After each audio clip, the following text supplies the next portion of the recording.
আসসালামু আলাইকুম। সবাই কেমন আছেন? আলহামদুলিল্লাহ আমি ভালো আছি। ঈদে কয়েক রকমের মিষ্টি খাবার বানিয়েছি আর বানালাম পাস্তা নুডলস। ঈদের জন্য খিচুড়ি রান্না করছি। প্রতি ঈদে আমার খিচুড়ি রান্না করা হয়।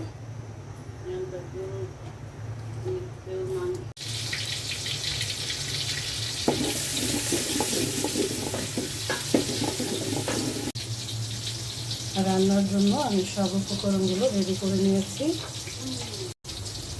খিচুড়ি রান্নার জন্য গরম পানি বসিয়ে দিয়েছি। দারচিনি দিয়ে দিলাম আর দিয়ে দিচ্ছি এলাচি। আদা রসুনের পেস্ট দিয়ে দিচ্ছি হলুদ ফাঁকি,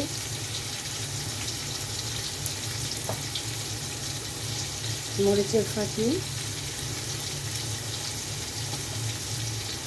জিরে ফাঁকি, লবণ, অল্প করে পানি দিয়ে দিচ্ছি।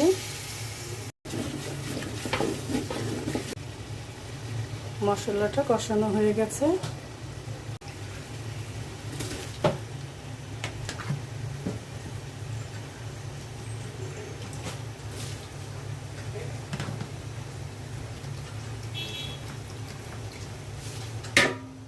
কয়েকটা কাঁচামরিচ দিয়ে দিচ্ছি, পানি দিয়ে দিচ্ছি পরিমাণ মতো।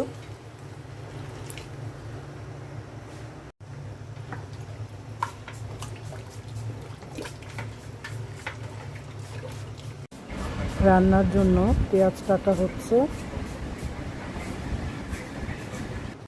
ঘি দিয়ে দিচ্ছি,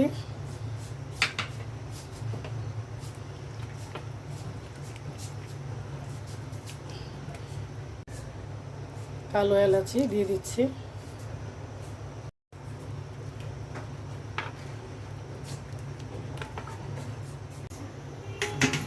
ঢেকে দিচ্ছি। খিচুড়িটা সুন্দর ঝরঝরা হয়েছে। এখন আমি নেড়ে চেড়ে দিচ্ছি।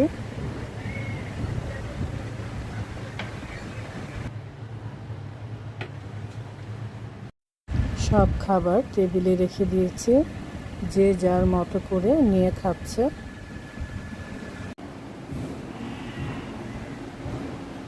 শাইনুর কি খাবা তুমি? না বসো শাইনুর, বসো, তুমিও বসো। এই যে আমাদের ঘরে সবচেয়ে ছোট পরী ঈদের মধ্যে খুব সুন্দর করে সেজেছে।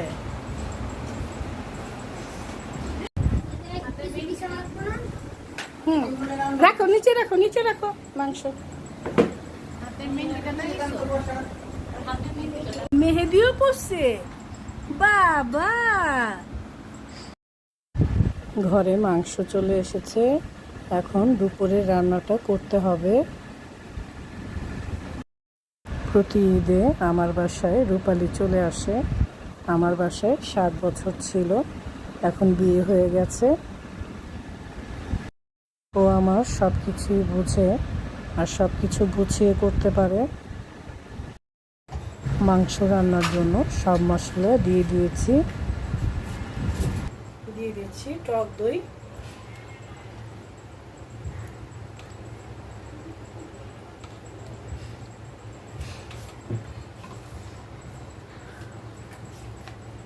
তেল,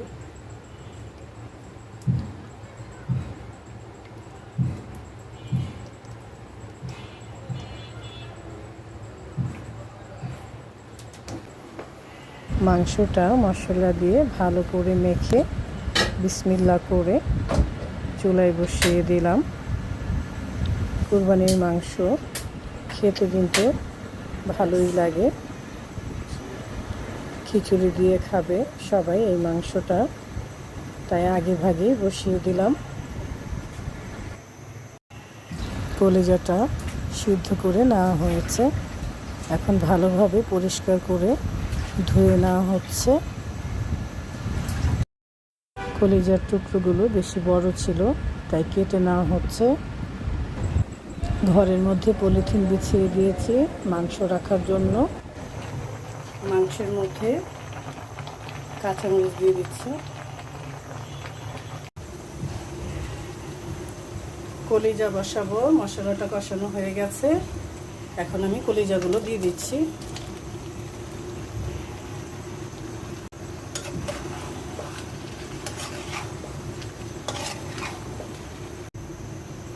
কলিজার মধ্যে দিয়ে দিচ্ছি কাঁচামরিচ,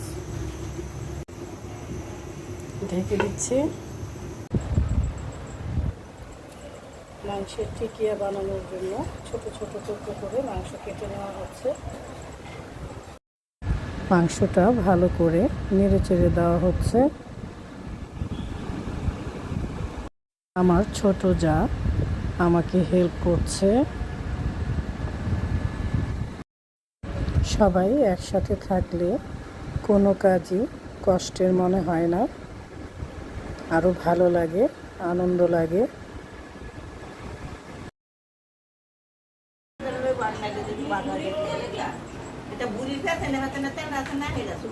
অনেক তেল বেরোইছে না আসে। আম্মা কি করে কি এই তেল জাল দিয়ে সুন্দর করে তেল ওই যে ইয়ের তেলটা রাখা দেয় না, পরোটা দিয়ে খেতে কিন্তু ভালো লাগে। হ্যাঁ,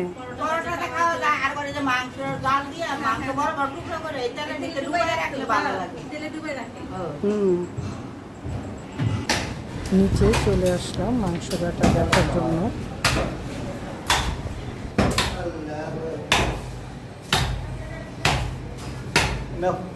না না, তুমি খাও।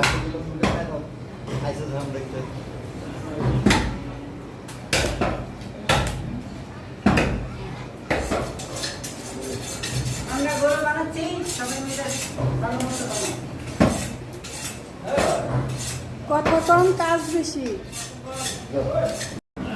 গরুর মাংস কাটার জন্য কোনো কষাই রাখা হয়নি। আপনাদের মুন্না ভাই 2-3 জন ছেলে পেলে নিয়ে নিজেই করে, তাই ওকে আমি নাম দিয়েছি মুন্না কষাই। আমার শ্বশুর বাড়িতে আমরা সবাই নিজেরাই কুরবানির কাজ করে থাকি। এই তো মাংস আসা শুরু হয়ে গেছে। টিকিয়া বানাবো, তাই মাংসটা ব্লেন্ড করে নিচ্ছি।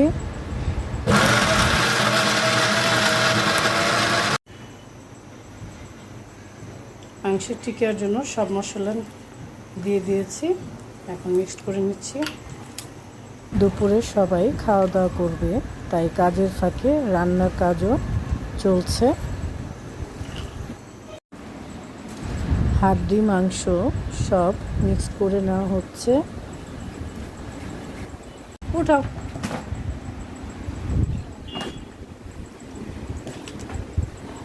মাংসের ভাজা দেওয়া হচ্ছে, যারা কুরবানি দেয়নি তাদের মাঝে বিলিয়ে দেওয়ার জন্য।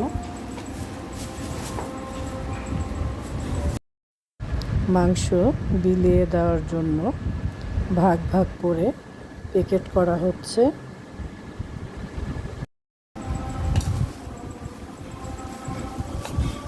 মাংস দাও, এটা তো মাংস কম হচ্ছে।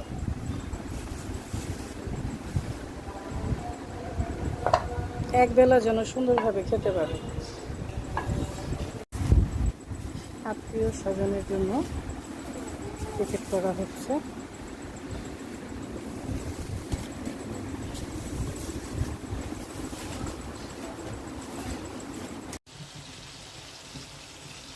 মাংসের টিকিয়া ভেজে নিচ্ছি। খাওয়া দাওয়া শুরু হয়ে গেছে। আমার জান দাদা ভাই কি খাবিলে আমার জানটা? আসো আসো।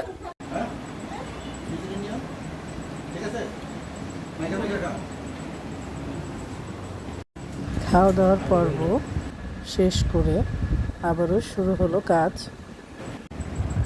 গরুর বট কাটা হচ্ছে, আরও যে কত কাজ। যাই হোক, সবাই ভালো থাকবেন, সুস্থ থাকবেন। আল্লাহ হাফেজ।